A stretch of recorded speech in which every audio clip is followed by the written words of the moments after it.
우리가 계속해서 살펴보고 있는 이 전도서를 저는 왜인지 모르게 중고등학생 때부터 참 좋아했습니다. 이게 좋더라고요. 헛되다. 근데 재미있었던 건, 지난 얼마 전에 말씀드렸다시피, 가연이도 이 헛되다가 마음에 꽂혀서 하는 걸 보면서, 이게 왜 이렇게 우리 마음에 와닿을까를 좀 생각하게 되었었습니다. 솔로몬이 세상의 모든 것들을 겪어보고 자신의 시행착오와 부끄러움을 안고 마치 유언처럼 이렇게 살지 마. 그러한 의미로 하는 이 지혜의 말씀, 세상 만사의 허무함을 이야기하는 내용이 어린아이부터 청소년 그리고 우리 모두의 영혼에 이렇게 와닿는 이유가 무엇일지를 한번 생각해 보셨으면 좋겠습니다. 물론 모든 사람이 다 똑같이 받아들이지 않을지도 모르지만 이런 허무함에 대한 감상, 이 감정은 누구에게나 분명 공감할 수 있는 부분이라고 생각합니다. 오늘 함께 생각해보고 살펴보려고 하지만 특히 지금 이 시대를 정말 지배하고 있는 한 가지 강력한 철학이 있습니다. 이 시대에 이 허무함이 와닿는 이유가 한 가지 더 있습니다. 예전 시대와 다르게 지금 시대를 이 허무함에 대해서 들어보게 하는 그것들을 말씀을 통해 한번 생각해 보도록 하겠습니다. 3장은 때에 관한 말씀입니다. 한번 같이 읽어볼까요? 1절부터 8절까지 한번 읽어보겠습니다. 제가 이게 안 되네요. 네, 뒤에서 부탁드리겠습니다.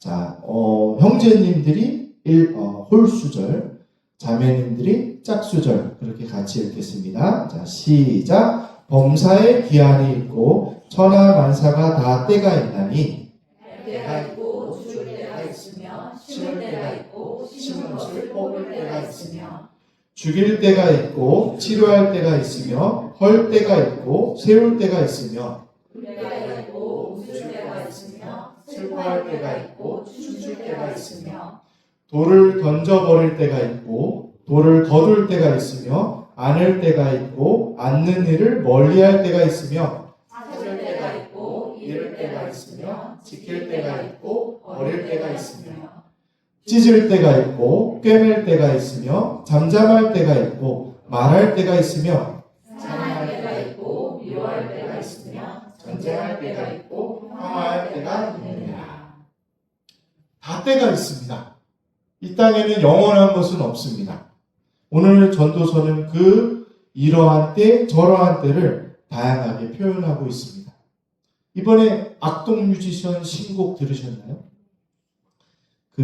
기쁨 뒤에 슬픔이 오는 건 아름다운 마음이야.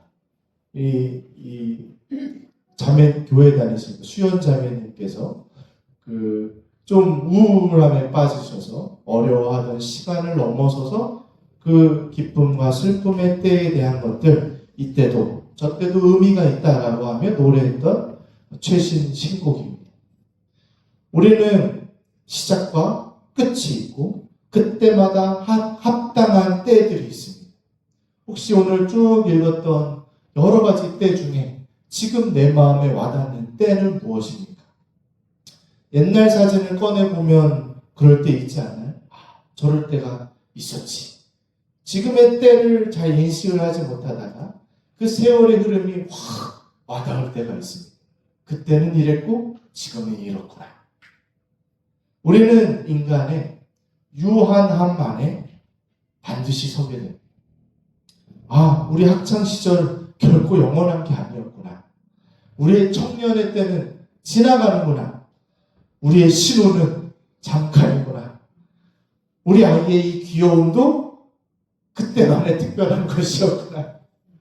그리고 우리가 소중한 줄 모르고 지나가고 있을 지금 이 순간, 어쩌면 시간이 지나서 얼마나 소중하게 기억될지 한번 생각해 보십시오. 이런 인생의 허무 앞에서 지금 시대가 가진 한 가지 세계관이 있습니다. 포스트 모더니즘이라고 하는 세계관입니다. 근대 사회가 계속 기술의 발전이 일어나고 인간 이성에 대한 굉장한 신뢰가 있었습니다. 우리 이성으로 못 이룰 것이 없겠구나. 그래서 이게 마치 유토피아를 가져올 것이라고 기대를 했었던 근대 사회가 있었습니다. 그런데 그 결과가 유토피아가 아니라 막 세계대전이 일어나고 홀로코스트 같은 대학살이 일어나고 비참한 일들로 결론 지어지는 것을 보고 이 시대가 큰 회의감에 빠져버렸습니다. 의심이 들어버렸어요. 그래서 후기 근대주의, 즉 포스트 모더니즘이라는 세계관이 엄청나게 강렬하게 지금 이 시대를 사로잡고 있습니다. 이 포스트 모더니즘의 주요 특징은 절대적 진리란 없다는 것입니다. 근대 사회에는 뭔가 이렇게 기치를 세워놓고 이것이 옳은 것이야, 저것은 그른 것이야, 이 관념 아래에서 행해져 왔었는데 그게 전쟁이었고 학살이었고 이런 것들에 대한 회의가 다 필요 없어. 세상에 절대적인 건 없는 거야. 라는 이상한 결론에 우리 이 시대는 이르게 되었습니다. 그래서 권위와 질서를 해체하려는 시도들이 일어납니다. 여러분들 다 느끼실 겁니다. 전통적인 것, 관습적인 것, 권위적인 것은 무너뜨려 버립니다. 정치, 사회, 문화, 모든 전반적인 우리 세상에 이 세계관은 아주 강력하게 지금 퍼져 있습니다.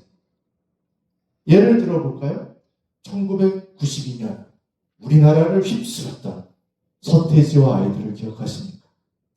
기존의 틀을 깨트려버리고 굉장히 선풍적인 인기를 끌게 되었습니다. 기존의 권위를 무너뜨리는 가사들로 가득합니다.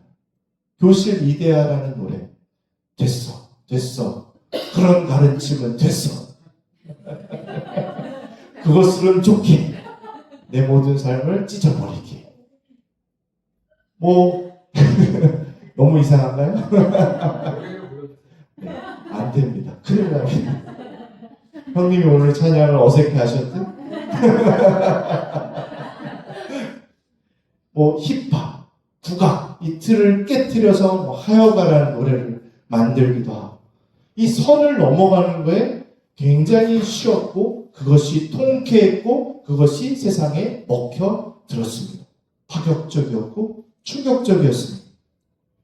그들이 성공할 수 있었던 건, 이 포스트니즘적인 필요가 점점 커져가고 있었던 이 사회에서 그들의 시도와 내용이 마음에 와닿았던 것입니다.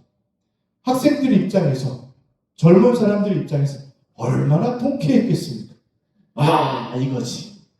됐어. 안 돼요.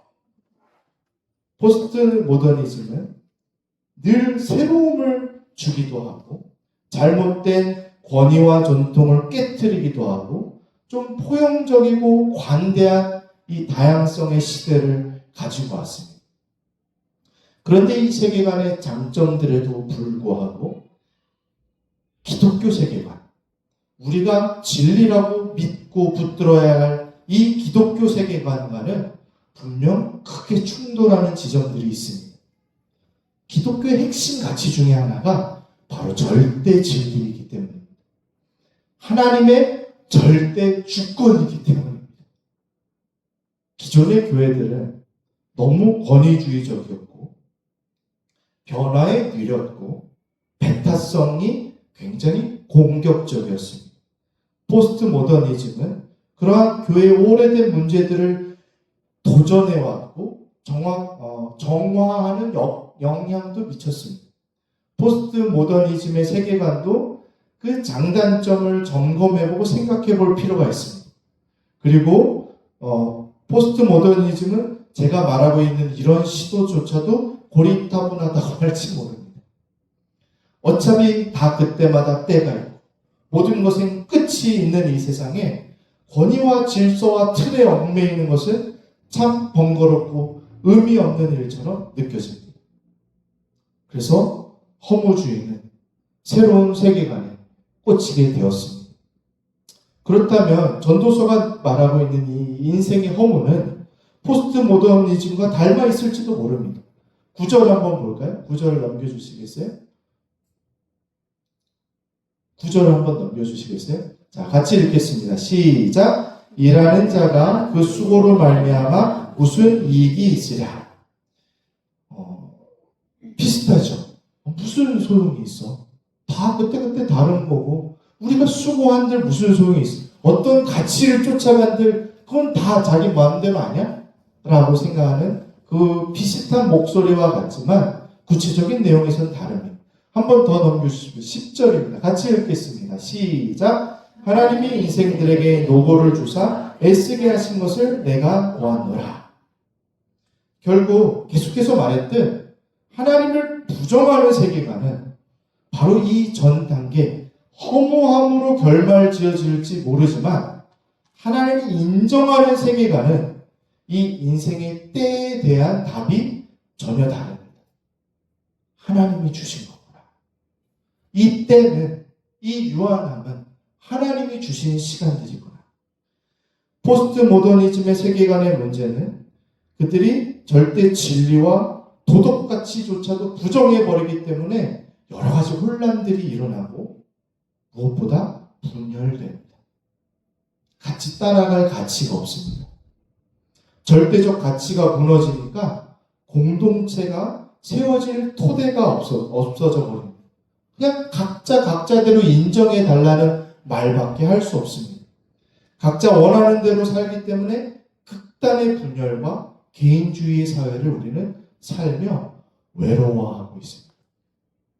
사람들은 각자의 멋대로 사는 것이 자유롭게 느껴지지만 마음의 공허함을 지워낼 방법이 없습니다. 가정이 해체됩니다. 교회 해체됩니다. 공동체도 해체됩니다. 각자가 보여지는 이 본질적 내용보다 보여지는 것이 중요해지는 이미지의 시대가 됩니다. 그래서 실제적인 가치보다는 인증샷의 시대가 되어버렸습니다. 도덕 기준이 같이 동의할 만한 도덕 기준이 없으니까 심각한 사회 윤리적 문제들이 터져나오고 우리 요새 맨날 보는 뉴스들이 그러지 않나요? 황당한 일들이 많습니다. 가벼운 일일지 모르지만 교통법규를 어긴 사람이 오히려 경찰에게 왜 나를 잡냐고 막 따지고 듭니다. 우리의 도덕 기준을 어디에 둬야 될지 모르는 이상한 시대가 되었습니다. 나에 관한 한 조그만 일에는 정말 죽을 듯이 달려드는데 좀 수백 명의 생명이 달린 일들에 대해서는 입을 다무는 선택적 분노의 시대를 우리는 살고 있습니다. 자신의 자녀를 위한 부모의 민호는 그 도를 넘어서 자녀도 망가뜨리고 아이를 위해 필수적인 선생님들의 그 권위를 다 무너뜨려서 애들이 아무 말을 듣지 않습니다. 스스로의 그 가치밖에 없는데 그거는 아직 미성숙하고 죄에 물든 그러한 우리의 세상의 삶 속에 우리 아이들은 그냥 내팽겨쳐져 있습니다. 너가 알아서 잘하면 돼. 모든 권위가 무너진 사회에서 분명 우리는 신음하고 있습니다. 이 포스트 모더니즘은 장점이 있었지만 이것도 하나님을 부정하는 인간의 세계관 중에 하나였습니다. 성경은 이런 시대를 향해 이렇게 꾸짖을 것입니다. 한번 넘겨주시겠습니까? 이사야 53장 6절입니다. 우리는 다 양 같아서 그를 행하여 이게 재미있는 표현입니다. 각기 제 갈 길로 갔거늘 여호와께서는 우리 무리의 죄악을 그에게 예수님께 담당시키셨더라. 우리는 각자의 기준대로 각기 제 길로 가는 사회 속에서 무질서하고 파괴적인 이 무서운 세계관 속에 지금 살고 있습니다. 포스트 모더니즘이 계속 강조하듯 불필요한 전통 권위주의 무너뜨렸습니다. 좋은 일이었어요. 이건 아니잖아요. 우리가 싸워 이긴 것들이 있습니다. 그런데 이 세계관은 그 수준을 넘어서서 굉장히 위험한 수준으로 지금 와 있습니다. 강력하고 깊숙하게 우리의 문화와 우리의 사고 깊숙이 침투해 들어와 있습니다. 자신하지 마십시오. 우리는 포스트 모더니즘의 사고를 분명 가지고 있습니다. 그리고 그리스도인들에게 중요한 것 중 하나는 포스트 모더니즘에 물든 우리의 시대 속에 하나님의 절대주권, 창조주 하나님의 엄미하신 뜻의 그 계시를 지금 부정당하고 있고, 의로, 정의로, 선과 악의 기준도 지금 다 무너지고 있고, 권위가 무너져 우리가 하나님이 주신 교회 공동체, 믿음의 가정 다 공격받고 있다는 것을 기억해야 합니다. 그리고 이 포스트 모더니즘의 가장 아름답다고 하는 관용, 다름을 받아들여라. 너무 좋은 거죠. 그러나 거기엔 기준이 없으면 혼란스러워지고 무너지게 됩니다. 상처를 줍니다. 자라나지 못하게 합니다. 전도서는 인생의 허물을 가르칠지언정 그냥 그렇게 살라고 말하는 것이 아닙니다. 이렇게 말합니다. 11절 같이 읽겠습니다. 시작. 하나님이 모든 것을 지으시되 때를 따라 아름답게 하셨고 또 사람들에게는 영원을 사모하는 마음을 주셨느니라. 그러나 하나님이 하시는 일의 시종을 사람으로 측량할 수 없게 하셨도다. 이 땅에 유하나 잊혀질 우리 인생의 자금 앞에 오히려 더 치를 일을 사모하라고 말합니다. 더 영원한 나라를 바라보라고 합니다. 그것을 향해 열망하라고 말합니다. 영원을 사모하는 마음을 주신다고 말합니다. 다 소용없네. 질서, 진리 다 무너뜨리는 것이 아니라 내 앞에 보이지 않는구나. 내 인생의 답이. 그렇다면 나는 나를 지으시고 이 땅에 유일하게 영원하신 하나님 안에 내 인생의 답이 있구나. 나의 찰나의 삶은 오직 하나님이 선물하실 수 있는 그 영원함의 유일한 소망이 있구나. 이것을 바라보게 하는 것이 성경의 가치관입니다.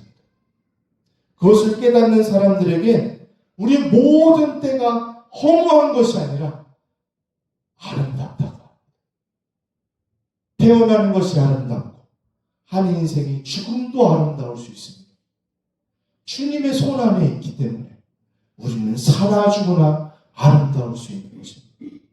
우리 인간의 희로애락, 그때가 다 하나님 안에 아름다울 수 있다고 성경은 가르쳐 줍니다. 로마서 8장 28절입니다. 로마서 8장 28절 같이 읽겠습니다. 시작. 우리가 알거니와 하나님을 사랑하는 자 곧 그의 뜻대로 부르심을 입은 자들에게는 모든 것이 합력하여 선을 이루느니라. 하나님께서는 실수가 없으십니까? 우리의 모든 시간들은 하나님 안에 의미가 있다고 우리는 믿음으로 고백해야 합니다. 제가 막 울고 슬픔에 빠지고 비통했던 날도, 막 화가 나서 막 뚜껑이 열릴 것 같은 그 날도, 기쁨과 환희의 시간들도 하나님 안에서는 의미가 있습니다. 기독교 세계관의 삶의 의미, 즉 아름다움을 찾게 됩니다. 오늘 불렀던 찬양처럼 나는 오늘 피었다지는 이름 없는 꽃과 같네. 바다에 있는 파도와 같지만, 안개와 같지만 주는 나를 붙드시고 부르짖음을 들으시고 날 귀하다 하시고, 내 인생의 의미가 하나님 안에서만 찾아질 것이라고 가르쳐 줍니다. 너의 인생은 아름답구나. 하나님 손 안에 있기 때문에. 영원을 사랑하는 성도의 삶의 고백입니다. 12절, 13절 같이 읽어보겠습니다. 시작. 사람들이 사는 동안에 기뻐하며 선을 행하는 것보다 더 나은 것이 없는 줄을 내가 알았고, 사람마다 먹고 마시는 것과 수고함으로 낙을 누리는 그것이 하나님의 선물인 줄도 또한 알았도다. 선을 행하는 것이 중요하다고 합니다. 이 시대에 이것은 아주 특별한 차별성을 가지는 모습입니다. 선이라는 개념을 부정하는 포스트 모더니즘의 사회 속에서 그리스도인은 인생의 허무가 아니라 아름다움 속에 선을 행하는 게 얼마나 아름다운가라고 말합니다. 억지로 한다고 말 안 합니다. 그냥 참고 그냥 억지로 그냥 종교적으로 하는 게 아니라 기뻐하며 선을 행합니다.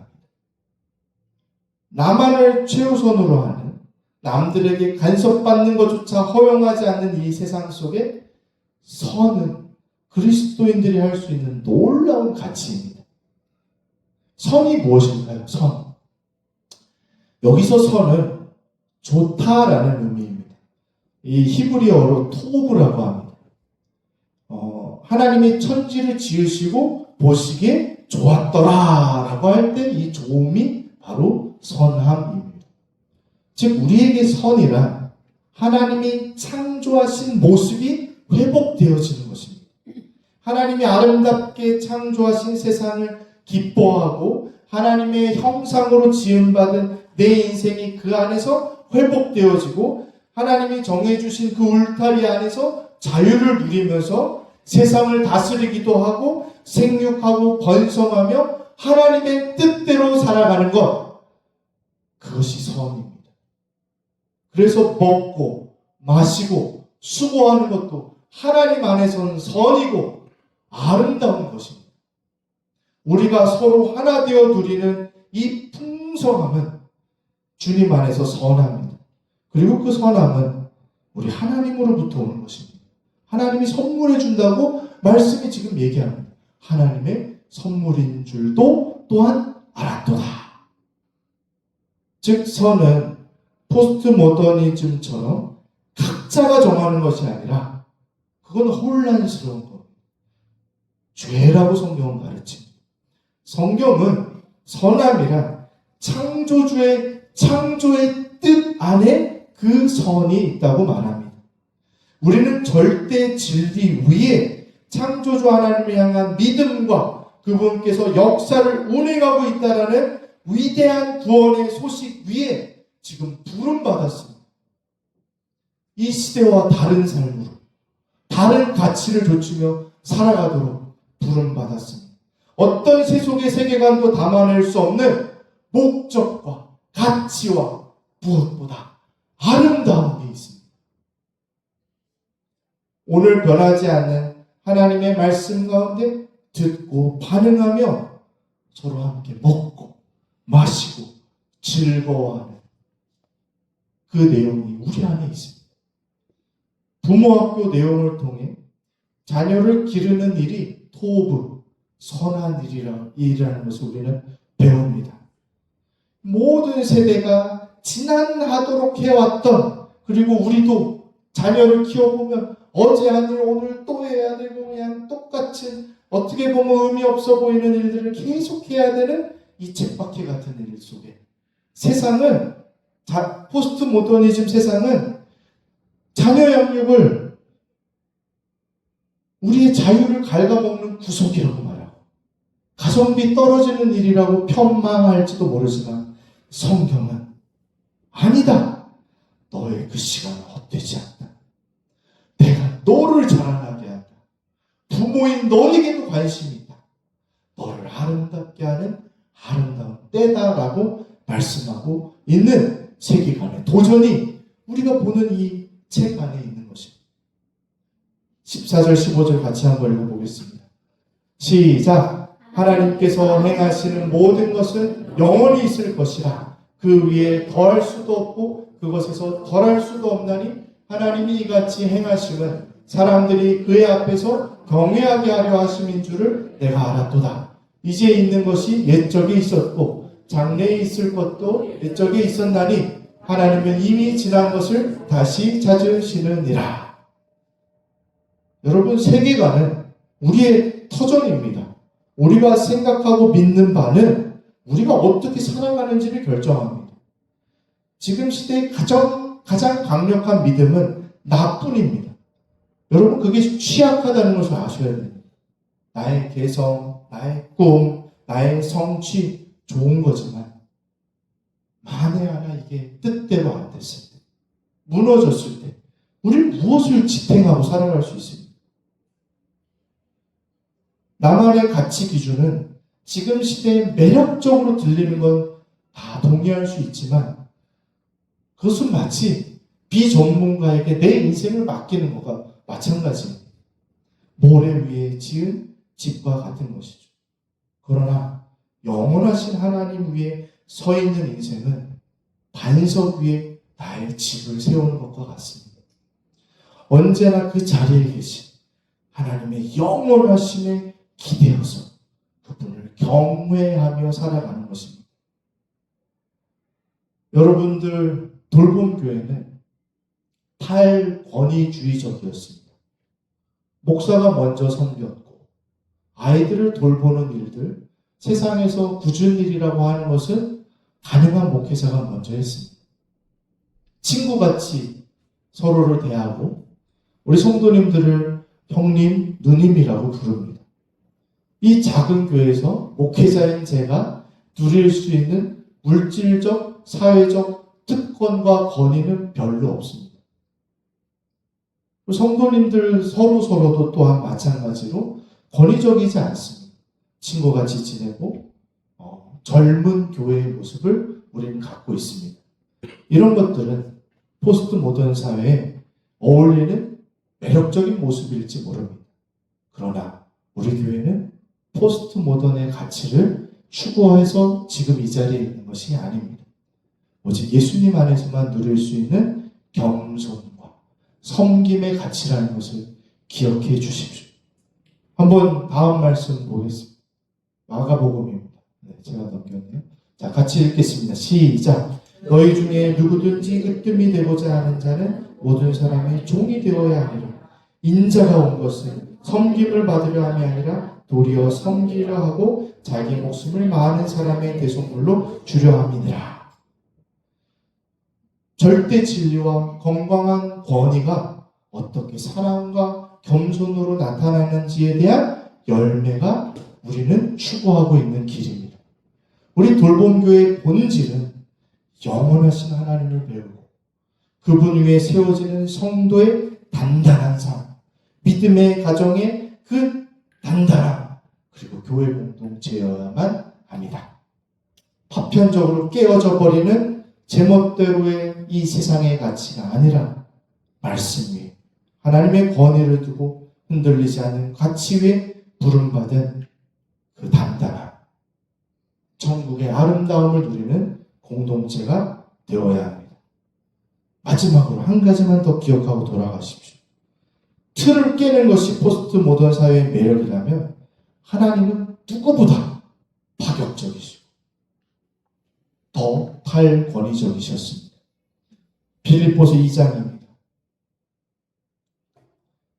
제가 읽겠습니다. 그는 근본 하나님의 본체시나 하나님과 동등됨을 취할 것으로 여기지 아니하시고 오히려 자기를 비워 종의 형체를 가지사 사람들과 같이 되셨고 사람의 모양으로 나타나사 자기를 낮추시고 죽기까지 복종하셨으니 곧 십자가에 죽으시니라. 하나님이 사람과 같이 되는 것만큼 놀라운 일이 무엇이 있을까요? 이 땅이 제시하는 째째한 파격에 만족하지 마십시오. 봐봐, 와 새로워. 이 틀을 깨뜨리고 이렇게 해서 하나님이 인간이 되셔서 오셨다니. 죄인된 우리들이 자격 없는 우리를 위해서 죽으셨다니까요. 그것보다 파격적인 가치가 어디 있습니까? 세상의 파격은 이기적입니다. 그러나 그리스도께서 창조의 자리를 내려놓으시고 우리에게 찾아오시는 것은 자신을 내려주시는 사랑입니다. 우리를 구원하는 그 영원한 메시지에 충격하십시오. 막 놀라셔야 됩니다. 인간으로 상상도 못할 하나님의 일하심의 방법 앞에 아름다움에 감탄하는 우리 모두가 되기를 주님의 이름으로